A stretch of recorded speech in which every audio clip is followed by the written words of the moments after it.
비밀이여 라는 말씀으로 하나님 말씀 증거하도록 하겠습니다. 방금 찬양에서도 만세반석 위에다가 반석 위에다가 우리 집 잘 짓기를 하는 찬양을 드렸습니다. 그리고 이 기도 가운데에도 예수 그리스도를 우리의 죄를 위해서 죽으신 예수 그리스도의 십자가의 그 죽음, 그것이고 나의 구원의 유일한 길임을 기도 가운데서도 우리가 함께 선포되었습니다. 우리에게 있어서 가장 크고 경건한 비밀이라는 것은 바로 이 주님입니다. 우리의 반석 되시고 우리의 구주 되시고 우리를 사망에서 생명으로 옮기시기 위해서 우리의 죄를 다 짊어지시고 죽으신 우리 주 예수 그리스도, 그리고 죽으신 가운데 사망을 이기시고 부활하셔서 이제는 우리의 의가 되시고 우리를 하나님과 화목시켜 주신 바로 우리 주 예수 그리스도, 그 그리스도가 가장 크고 경건한 비밀임을 오늘 이 디모데전서 이 3장, 사실상 앞에 큰 틀에서 서론의 내용이거든요. 이것을 딱 전하는 거예요. 그래서 실제 앞에서 여러 가지 지침들을 말했던 내용들이 바로 이것, 그 많은 지침들은 곧 우리 주 예수 그리스도를 전하기 위한 것들인 거예요. 우리 주 예수 그리스도가 드러나게 하기 위한 것들입니다. 그리고 예수 그리스도를 전하는 일에 있어서는 어떤 것도 그 역사를 막아서는 안 된다는 거예요. 그것은 나의 게으름이나 나의 불성실함은 당연한 것이고 혹은 나의 연약함까지도 그래서는 안 된다는 겁니다. 그래서 하나님께서는 우리에게 능력과 힘을 주실 뿐만 아니라 경우에 따라서는 우리가 능력과 힘이 없을 때에 서로에게 힘이 되고 서로에게 능력이 되고 서로에게 도움이 되게 하려고 교회를 세우시는 겁니다. 한 사람은 힘들고 어려울 때가 있어요. 한 사람은 힘들고 지칠 때가 있어요. 그래서 모든 걸 다 하지 못하는 순간들이 있지만 하나님께서는 교회 공동체, 한 가족으로, 한 집으로서 표현을 하고 있거든요. 한 집의 공동체를 통해서 내 개인으로는 할 수 없었던 일을 가능하게 하는 겁니다. 교단에서 이번에 이제 도와야 될 내용들이 많아서 우리한테, 우리 모든 교단의 모든 교회들한테 구제를 요청을 했잖아요. 요청을 했는데 그 개개인이 큰 돈을 하기는 어려운데 하나님께서는 그 각 교회들에게 그 역할을 맡겨주시고 우리는 영화교회의 이름으로 우리가 한 사람 한 사람이 부족하지만 연약한 가운데에서 모은 것들이 결국에는 큰 힘으로 적지 않은 귀한 구제의 헌금으로 드려지게 되는 겁니다. 이런 것들이 개인이 그 전체를 감당하려고 하면은 사실 쉽지 않은 일이에요. 근데 하나님께서는 하나님이 세운 영화교회, 그 교회 안의 가정들을 통해서 그것이 가능하게 합니다. 그걸 통해서 도움을 받을 수 있는 이 많은 사람들이 그 사랑을 가지고 개인이 드러나는 것이 아니라 또 누구에게 감사할 수 있는 겁니까? 하나님께 감사할 수 있는 거예요. 그래서 구제라는 건요, 물론 개인적으로 할 수 있는 거 좋아요. 대신에 개인적으로 누군가를 구제하거나 할 때 절대 잊으면 안 되는 거, 아주 조심스럽게 해야 되는 것이 뭐냐면 그 구제에 있어서 자신이 드러나면 안 됩니다. 자기가 자랑이 되어서 상대방이 나에게 고마워하게 만들면 안 되는 거예요. 모든 영광은 오직 누가 가져가는 겁니까? 하나님께 돌려드려야 되는 거예요. 그래서 이 희년법에서 밭에 수확물들을 귀퉁이를 내어놓고 바닥에 떨어진 나락들을 줍지 않고 하는 것도 이것들을 그 사람에 의해서 그 사람이 다 걷어다가 가져다가 줄 수도 있는 거잖아요. 그렇게 안 하는 거예요. 가져가게 만드는 거예요. 스스로 노동을 하게 만드는 거예요. 아무리 가난한 자라 할지라도 그것을 직접 수확하게 만드는 겁니다. 왜냐하면 이것을 잘하게 하신 이가 하나님이고 이것을 수확할 수 있는 능력을 주신 이도 하나님이고 이것이 수확할 수 있도록 모든 것이 가능하게 하는 것도 하나님의 긍휼하심이라는 것을 깨달아야 돼요. 그래서 말 그대로 그냥 우리가 흔히 얘기하는 무조건적인 복지, 공산주의에서 말하고 있는 그냥 다 모아다가 혹 일을 안 해도 나눠준다라는 그런 복지는 그것은 사실 사람들을 건전하게 만들지 않습니다. 건강하게 만들지 않아요. 그게 건강하지 않다라는 것은 이미 거의 100년이라는 시간 속에 거의 드러났습니다. 거의 완벽하게 드러났죠. 그래서 공산주의를 표방했던 나라들의 많은 몰락들. 근데 부족하지만 이 자유민주주의 안에서 자본주의, 개인이 노력을 해서 무언가를 얻어야 되는 부분에 있어서 더 나은, 상대적으로 그것보단 더 나은 결과를 보였던 거. 여기서 분명히 중요한 건 뭐냐면 그것보다 나았다라는 것이지 그것 자체도 정답은 아니에요. 그럼 우리가 추구해야 되는 것은 뭐냐면 개인이 노동을 하고 개인이 열심을 내고 개인이 힘을 다해서 일을 한다 할지라도 그 모든 것의 주인이 하나님인 줄 알고 하나님이 내게 허락하신 은혜 안에서 내가 이것을 거둬들이는 나는 종의 위치에 있다라는 것, 노예의 위치에 있다라는 것을 분명히 인식하면서 살아가야 됩니다. 그래서 내가 지금 수확해서 거둬들인 이 모든 것들이 온전히 내 배만 채우고 나만을 위한 것이 아니라 하나님이 내게 허락하신 줄 알고 그럼 나는 누가 되는 거예요? 청지기가 되는 거죠. 청지기는 이거를 내 욕심으로 내 거로만 다 채우는 것이 아니라 반드시 사명을 감당해야 되는 게 청지기입니다. 그러면 하나님께서 성경에서 말하는 것처럼 내가 너한테 허락한 이것을 가지고 너도 풍족했을 뿐만 아니라 주변도 돌아보게 하는 거예요. 이것이 완벽하게 이루어질 때 이 세상에 극단적인 빈부격차라든가 극단적인 이 요즘에는 자본이 가져오는 계급 사회가 돼버리잖아요. 자본이 곧 계급이 돼버리는 그런 사회적인 부분을 성경 안에서 온전하게 회복시키고 바로 잡을 수가 있는데 우리는 그렇게 하기에는 개인들이 너무 욕심이 많은 거예요. 왜냐하면 나는 누군가보단 가난할 때에는 누군가보다 상대적으로 나는 가난해요. 더 많은 재벌들을 비해서 나는 가난해요. 그때는 그 재벌들을 나쁜 사람이라고 생각할 수 있지만 정작 나는 또 상대적으로 누군가보다는 내가 부자입니까? 아닙니까? 우리는 언제나 누군가보다는 부자예요. 근데 그때는 오히려 그 사람들을 게으르다고 매도를 해버린 겁니다. 내 역할에서 언제나 내 기준이에요. 나보다 부자일 때는 내가 약한 자고 저 사람은 욕심을 부려서 저렇게 많은 부를 가지고 있는 사람인 거고 나는 누구보단 상대적으로 부자일 때는 또 반대로 저 사람들은 게을러서 그렇고 나는 성실해서 이 부를 누리는 거야 라고 스스로를 위로합니다. 둘 다 옳지 않아요. 우리가 지금 누리고 있는 것은요. 하나님의 은혜입니다.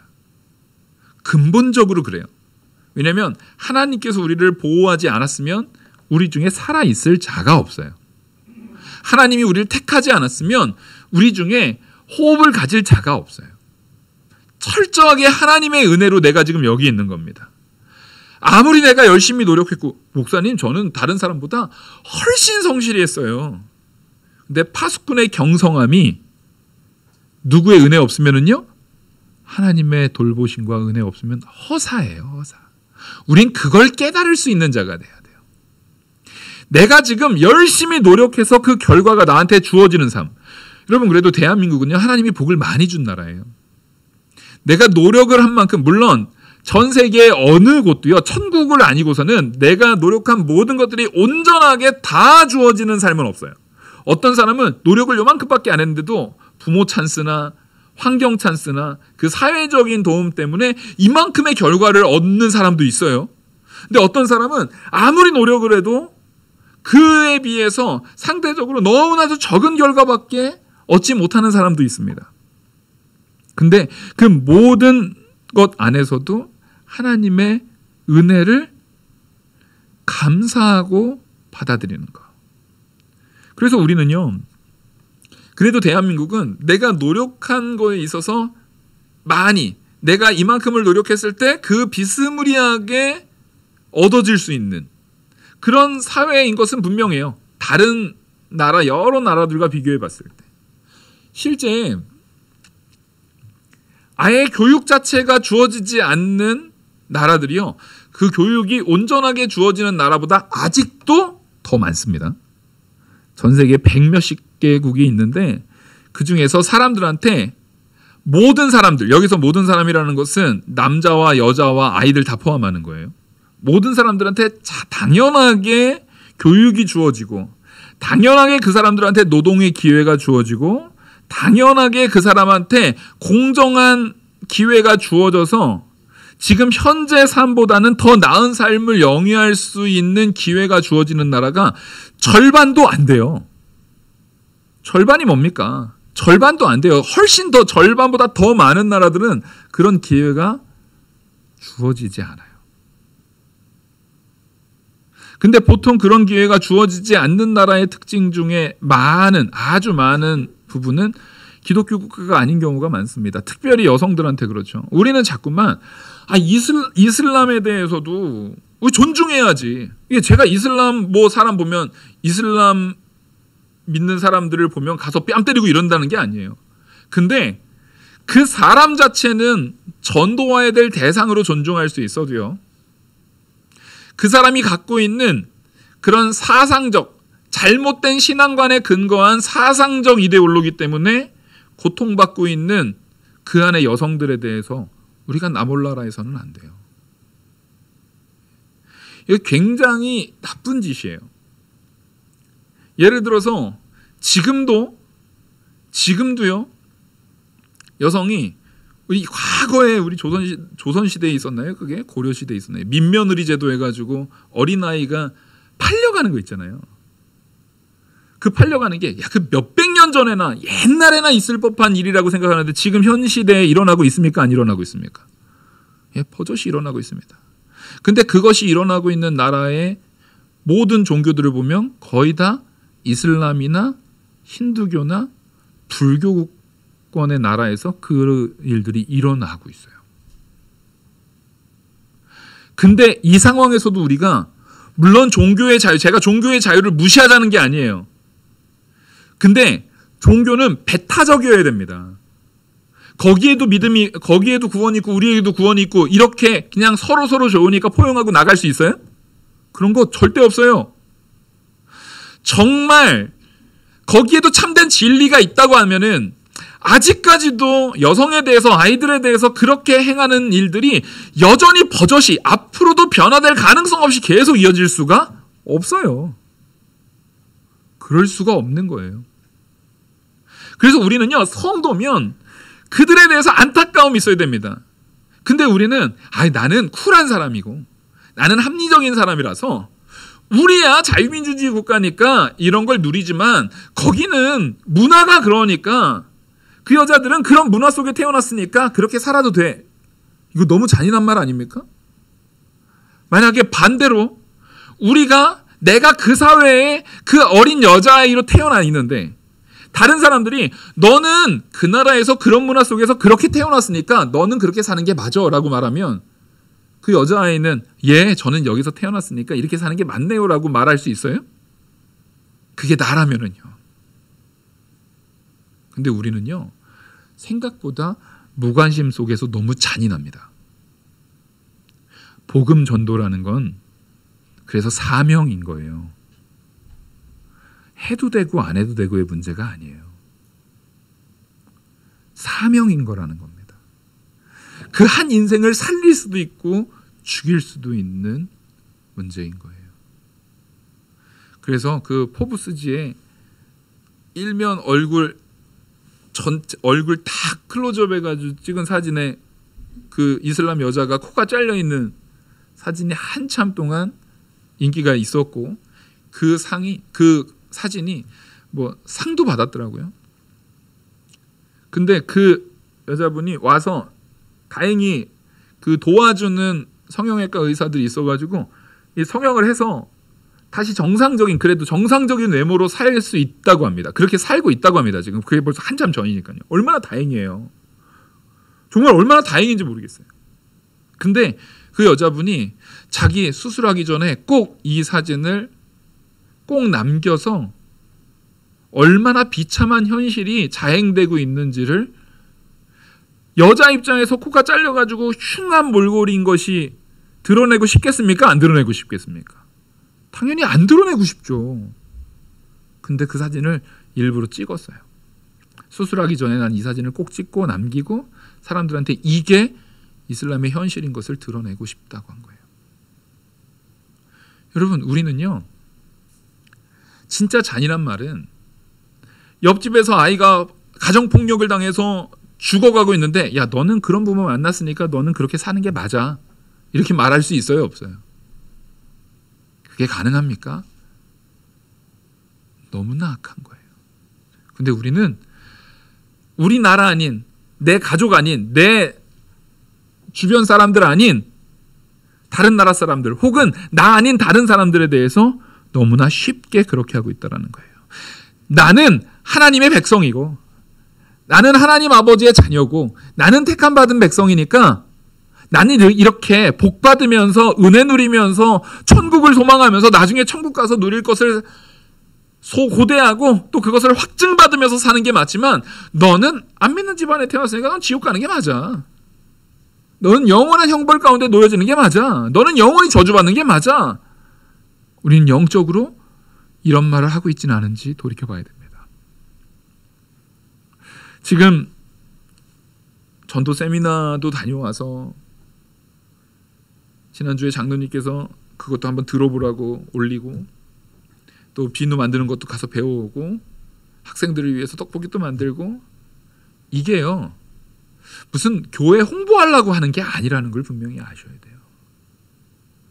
이런 많은 것들을 통해서 우리는 모르지만 그런 다양한 방법들, 다양한 접촉, 다양한 요소들을 통해서 그리스도를 증거하는데, 그 중에 단 한 명이라도 그 복음을 듣고 변화될 수 있다면 그것을 꿈꾸면서 가는 거예요. 제가 과거에 저희 형님이 일본에서 목회를 하고 있을 때 그냥 전 잠깐 놀러 갔었습니다. 놀러 갔다가 형님이 자전거 타고 이렇게 전도를 하는데, 너도 한번 전도하는데 같이 가볼래? 그러더라고요. 근데 이렇게 얘기를 해주더라고요. 자기가 전도할 때 너는 자전거로 좀 멀리 떨어져서 나랑 같은 일행이 아닌 것처럼 뒤에서 지켜봐라. 왜냐면 같이 하고 있으면 이 사람들이 남자들 둘이 이렇게 하면은 주눅 들어가지고 아예 근처도 있는 걸 싫어하고 안 받는다는 거예요. 그래서 오사카에서 멀리에서 이렇게 지켜봤습니다. 지켜보는데 김 가지고 전도했거든요. 김, 조미김 있잖아요. 일본 사람들이 그거 되게 좋아하더라고요. 조미김 가지고 전도하는데 소름이 돋는 거예요. 형님이 이렇게 이거를 이렇게 짧은 일본말로 이렇게 뭐라고 하면서 딱 줄 때는 얼마나 감사한 마음으로 이렇게 받다가 그 싹 지나가, 저는 이제 뒤에 한참 뒤에서 쫓아가니까 가고 자전거 타고 쭉 가는데 한참 뒤에서는 얼굴이 갑자기 싹 변하면서, 걔 중에는 그러고 나서 거기 뭘 같은 거 이렇게 뿌리고, 우리 소금 뿌리듯이 뭘 그런 걸 비슷한 행동을 하는 여러 사람이 비슷하게 동일한 행동을 하는 것을 봤어요.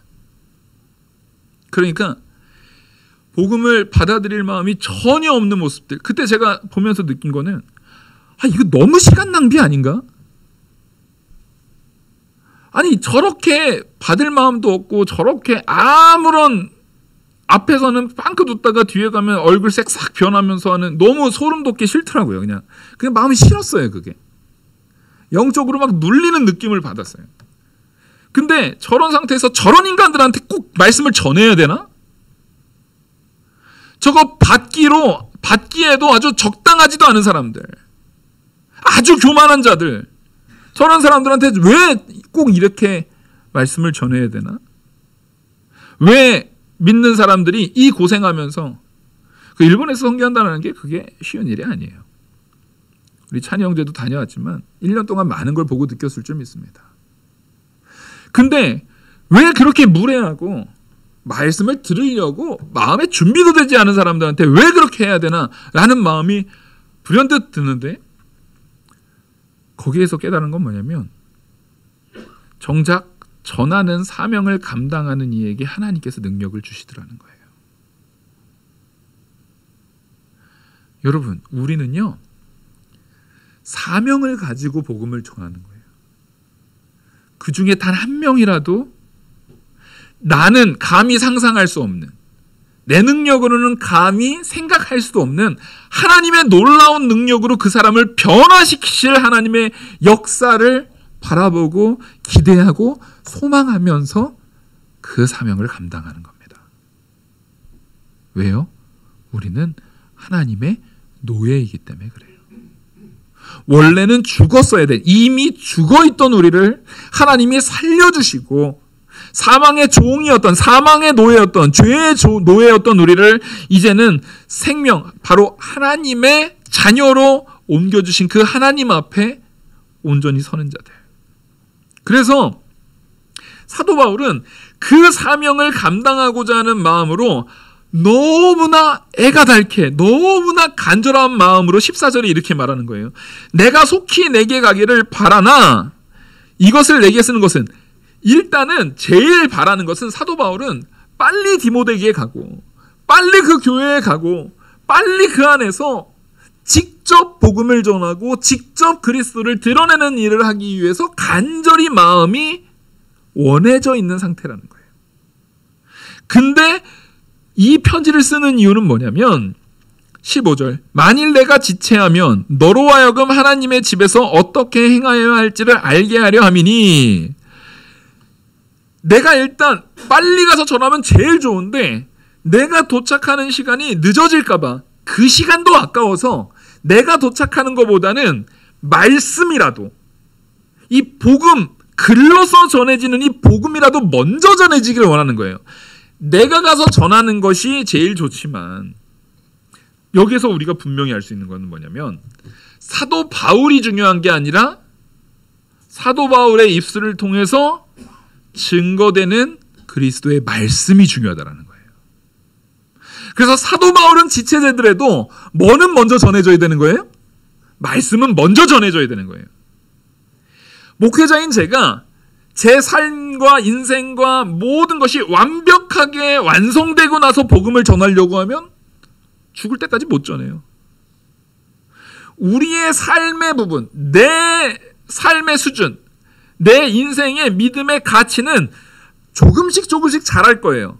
근데 항상 우리가, 제가 복음을 전하든 여러분들이 기도를 하든 모든 일에 있어서 사람들한테 복음을 전하든 그 입술을 통해서 나가는 것은 나의 신앙의 수준보다 좋은 게 나가야 됩니까? 낮은 게 나가야 됩니까? 훨씬 좋은 게 나가야 됩니다. 여러분들의 신앙의 태도와 복음을 전하는 말씀과 기도와 제가 말씀으로 설교를 전하는 모든 말씀들은요, 언제나 내 수준보다 더 나은 게 나가야 됩니다. 더 훌륭한 게 나가야 돼요. 그래야 돼요. 그리고 거기까지 나를 주님께서 점점점 변화시켜서 거기까지 자라나게 하실 것을 믿고 전하는 자가 돼야 돼요. 사도 바울도 몸으로 가는 것이 제일 좋지만 당장 내가 못 가더라도 뭐라도 먼저 전해지길요? 하나님의 말씀이라도 먼저 전해지기를 원하는 거예요. 하나님의 말씀이라도 먼저 전해지기를 원하는 거예요. 왜냐하면 이 집은 살아계신 하나님의 교회요 진리의 기둥과 터니라. 왜냐하면 지금 디모데가 서 있는 그 자리, 성도가 서 있는 그 자리, 우리가 모여있는 이 교회, 이 교회가 바로 하나의 집이라는 거예요. 아버지 하나님의 집이에요. 우리 아버지의 집이에요. 그래서 우리가 선 그 자리에서 복음이 선포되는 일을 언제나 해야 된다는 거예요. 그것 때문에 사도 바울은 속히 가고 싶고 너무 애가 타 있는 거예요. 내가 육신적인 한계 때문에, 연약 때문에, 어려움 때문에 빨리 가지 못하는 것이 안타까운 거예요. 만약에 사도 바울이 지금 천국에서 요즘 오늘날의 이 상황을 봤으면, 야, 비행기 있고 차 교통 발전돼 있고 이 상태에서 여기도 하루 만에 여기도 갔다 저기도 갔다 저기도 갔다 복음 전할 수 있는데 안 하는 우리들을 향해서 안타까워할 것이 너무나도 선명하게 보입니다. 사도 바울은 여기에서 애가 타게 가기를 원했던 것이 가는 것이 어떤 경로예요? 목숨을 내놓고 가야 되는 경로예요. 이 국경에 이 도시에서 이 도시를 갈 때 그 사이는 뭡니까? 무법지대입니다. 이 도시에서 이 도시를 가는 게 요즘처럼 여행을 가는 게 아니에요. 이 도시에서 이 도시로 걸어가야 되는데 걸어가는 게 몇 달을 걸어가야 돼요. 근데 몇 달을 걸어갈 동안에 보호받을 수 있어요? 없어요? 언제 어떻게 죽을지 몰라요. 자연적인 어려움을 당해가지고 자연 환경 가운데 어려움을 당해서 짐승에게 죽을 수도 있고 병충해로 죽을 수도 있고 강도를 만나 죽을 수도 있고 어떻게 죽을지 몰라요. 풍랑 만나 죽을 수도 있고 너무나도 어려운 일들이 시시각각 그때그때마다 계속되어지는 거예요. 단지 우리가 전도하는데 이거 전도지 나눠주는데 됐어요. 필요 없어요.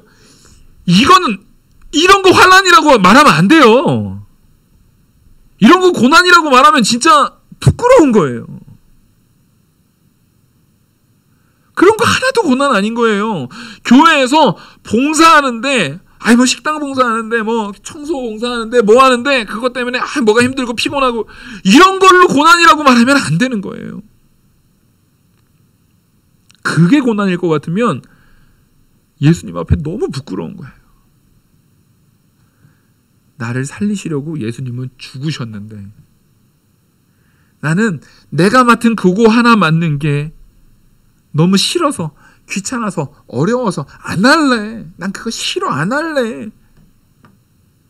이런 마음을 갖는 게 하나님 앞에 우리는 내가 이런 마음, 이런 태도, 이런 생각을 갖는 것이 옳은가 돌이켜봐야 된다는 것입니다.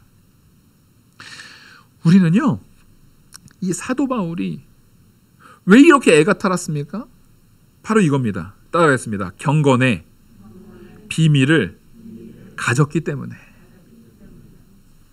그럼 우리도 사도 바울처럼 목사님 우리도 사도 바울처럼 경건의 비밀을 가졌으면 저도 그렇게 애가 타죠. 근데 사도 바울은 가졌을지 몰라도 저는 그거 없어서 그런 거예요 말하기에는 경건의 비밀이 뭐예요? 바로 그 뒤에 16절 크도다 경건의 비밀이요 그렇지 않다 하느니 없도다. 아무도 부정할 수 없을 만큼의 큰 경건의 비밀이 있는데 그것을 사도 바울이 알고 있기 때문에 애가 탔어요. 그러면 우리도 이걸 알고 있으면 사도 바울처럼 애가 타야죠. 아멘? 그 경건의 비밀을 이렇게 말하고 있어요. 6가지로 말하고 있거든요. 첫 번째, 그는 육신으로 나타난 바 되시고 첫 번째예요. 1입니다. 차라리 아예 그냥 자기 성경책이면 1을 쓰세요. 육신으로 나타나신 바 된 거. 영으로 의롭다 하심을 받았고 천사들에게 보이셨고 세 번째죠. 만국에서 전파되시고 네 번째고 세상에서 믿음 바 되시고 다섯 번째고 여섯 번째 영광 가운데 올려지셨느니라. 이 비밀을 알고 있으면 경건의 비밀을 알고 있으면 우리는 애가 타야 돼요. 근데 이게 지금 이렇게 짧게 돼 있으니까 사실 조금 이게 무슨 말인가 싶을 수 있는데 별거 아니에요. 첫 번째, 그의 육신으로 나타나신 바 되시고 그는 예수 그리스도죠. 예수 그리스도는 하나님이십니다. 하나님이신데 육신으로 이 땅에 나타나신 바 됐다라는 거예요. 동정녀 탄생. 우리 주 예수 그리스도께서 사람의 몸을 입고 이 땅에 오신 성육신의 모습. 바로 예수 그리스도께서 이 땅에 성육신하신 일. 그게 크고 큰 경건의 비밀이에요. 우리 그거 모르시는 분 계셨어요? 혹시 여기? 다 아시죠? 이제 지금 1번 알았어요. 애가 이만큼 타야 돼요. 지금 하나도 안 타는 느낌이에요. 지금 두 번째가 뭡니까? 영으로 의롭다 하심을 받으시고 이거는 예수 그리스도께서 사람의 몸으로 이 땅에 오셨지만 누구로 잉태하신 거예요? 성령으로 잉태하셨잖아요. 그 영으로 하나님의 아들임이 확증된 거예요. 영으로서 하나님의 아들이신, 이 땅에 사람의 몸을 입고 왔지만 그 예수님은 죄가 없으신 성령으로 잉태된 참 하나님이요 하나님의 아들이심이 확증되었다라는 거예요. 그리고 그 아들임이 확증한 그리스도는 지금 여기서 말하는 것처럼 영으로 의롭다 하심을 받으신 거예요. 의롭다함을 받았다는 것은 뭡니까? 죄로 인해서 죽은 걸로 끝나면 의롭다함을 받은 거예요, 안 받은 거예요? 의로운 자는, 의인은 살리라함과 같으니라. 그러니까 요 짧은 말씀이지만 여기서는 뭐냐면 예수 그리스도께서 하나님의 아들이신데 그 하나님의 아들이신 예수 그리스도가 우리의 죄를 다 짊어지시고 죽으셨잖아요. 죽고 끝났으면 이거 의롭다라고 인정받은 거예요, 안 받은 거예요? 아니죠. 여기서 부활하셔야 되는 거예요. 그래서 이 말은 예수 그리스도께서 부활하신 것까지, 아들임을 확증하시고 우리의 죄를 다 해결하시고 부활하신 역사까지가 이번인 거예요. 자, 이거 모르셨던 분 계세요, 여기? 이거 만약에 모르셨으면 제가 직무유기인데. 다 들으셨죠? 다 알고 계셨죠? 애가 지금 이만큼 차야 돼요. 지금 6까지 차야 되는데, 애다름이 6까지 차야 되는데 지금 이만큼 알고 봤더니 다 알던 거예요. 세 번째가 바로 뭡니까? 세 번째가 천사들에게 보이시고, 천사들에게 보였다라는 것은 그리스도의 부활과 예수 그리스도께서 부활하실 때 누가 증인이 됐어요? 천사가 왜 살아있는 자를 여기 무덤에서 찾느냐 알려주고 예수님이 부활하셨다는 것을 알려줬죠. 그리고 예수님께서 승천하실 때 천사들이 너희들은 왜 여기를 보느냐, 이렇게 올라간 것처럼, 구름 타고 올라가신 것처럼 본대로 오시리라라고 천사들이 선포했단 말이에요. 바로 이 사건, 지금 사도 바울이 말하고 있는 사건들은 다 실제 성도들이 직접 경험하고 본 사건이죠. 예, 그걸 말하고 있는 거예요.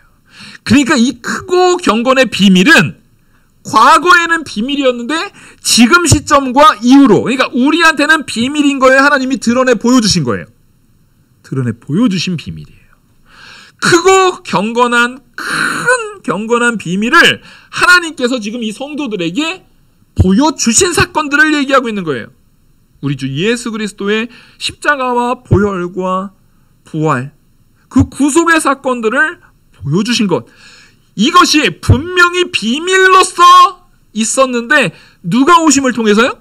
예수 그리스도, 우리의 구주요 하나님이신 예수 그리스도께서 이 땅에 오심을 통해서 이 비밀이 드러났다라는 거예요. 근데 그 비밀을 내가 알고 있으니까, 원래 나만 알고 있으면은 근질근질해요, 안 해요? 그죠? 근데 희한하게 여러분들이 복음에 있어서는 근질근질 안 해요. 이게 뭔가 문제가 있는 거예요. 누구 뭐 트집 들었어? 누구네 엄마 그랬대. 이거는 막 근질근질 거려가지고 그냥 어떻게 하지를 못하는데, 복음의 비밀에 있어서는 왜 이렇게 과묵해지세요? 우리는 오히려 영숙이 엄마가 뭐 한 거 가지고는 관심 갖지 마시고, 저기 말자네가 어떻게 된 거 가지고는 신경 쓰지 마시고, 뭐에 근질근질 하셔야 돼요? 복음의 비밀. 철순의 집이 어떻게 된 거에서는 관심 갖지 마시고, 복음의 비밀에 있어서 우리는 입이 근질근질 거리셔야 돼요. 그래서 이 천사가 예수 그리스도의 부활과 승천할 때 사람들이, 천사들이 사람의 눈앞에 보여지고 사람들에게 드러나 보여줬던 그 사건을 지금 말하고 있는 거예요. 너희들이 다 확인한 바 아니냐, 그 비밀. 그리고 네 번째 비밀은 뭡니까? 만국에서 전파되시고 세상에서 믿음 바 되시고. 자, 네 번째, 만국에서 전파되시고. 이것은 그리스도를 따르는 자들이, 바로 예수 그리스도의 제자들이 예수 그리스도 승천 이후에 온 땅에서 복음 전파하는 일, 사도 바울의 사명, 그 사도들의 사명, 그 120문도들, 그 제자들의 사명에 감당되고 있고, 이 사명에는 지금 누구도 포함되어 있는 거예요? 나도 포함되어 있는 거예요.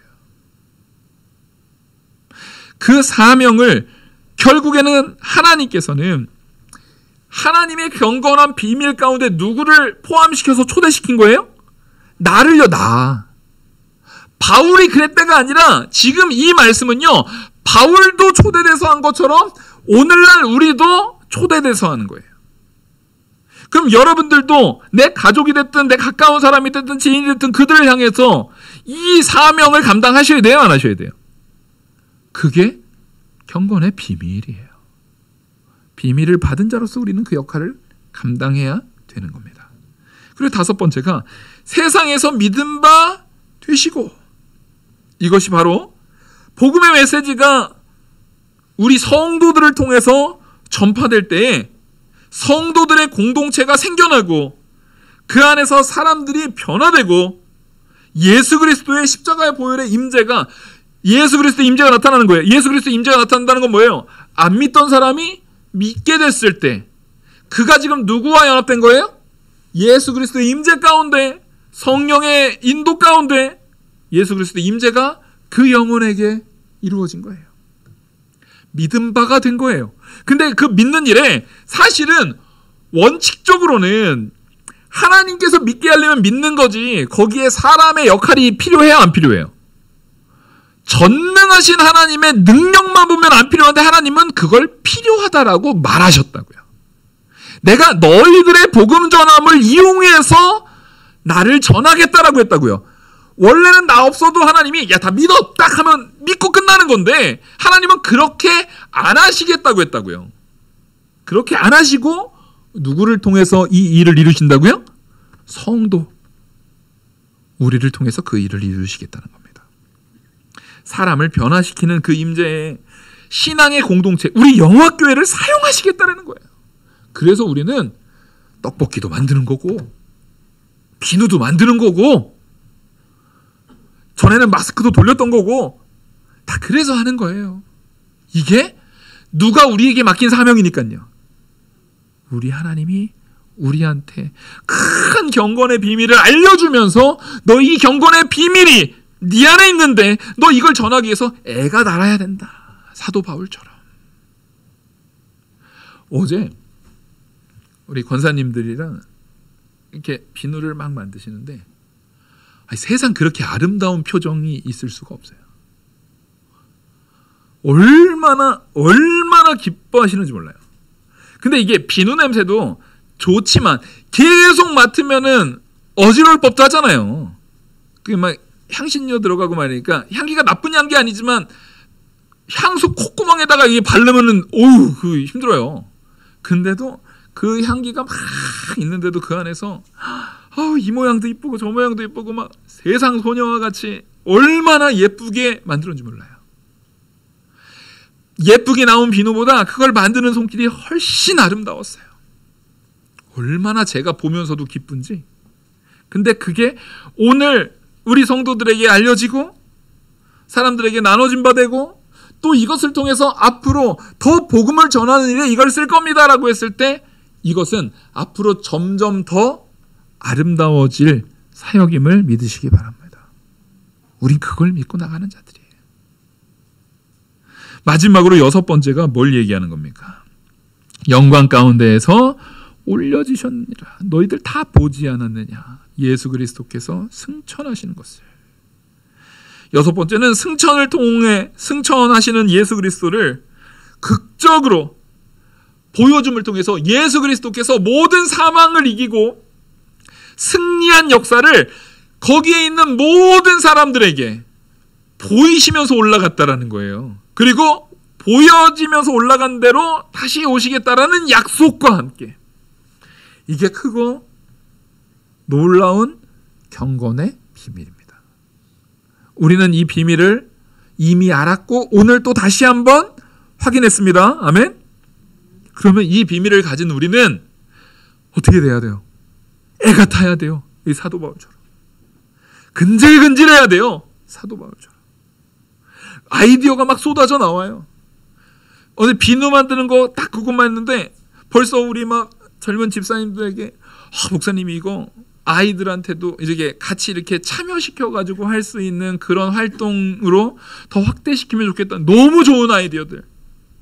그래서 사람들을 같이 오게 해서 이 많은 것들을 더 준비해서 아이들이 참여하면서 부모님도 당연히 아이들이 참여시키면서 같이 할 수 있는, 그게 오늘 하루 만에, 어제 비누를 처음 만들어서 보여줬는데 오늘 하루 만에 그런 아이디어들이 막 나오고 있어요.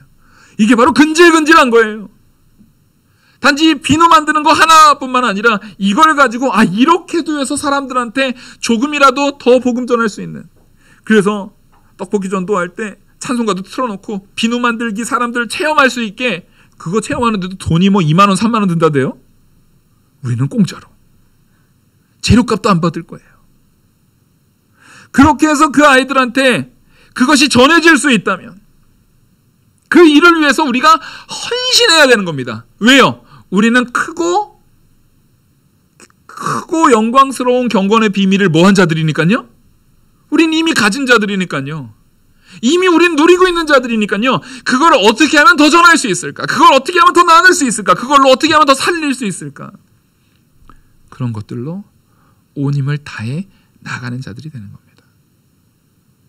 오늘 이 말씀이 내가 크도다 경건의 비밀이여, 모든 이가 인정할 수밖에 없는 이 비밀을 아는 자로서 그의 합당한 태도, 그의 합당한 성품, 그의 합당한 언행을 갖는 우리 사도 바울과 같은 우리 영화교회 모든 성도님 되기를.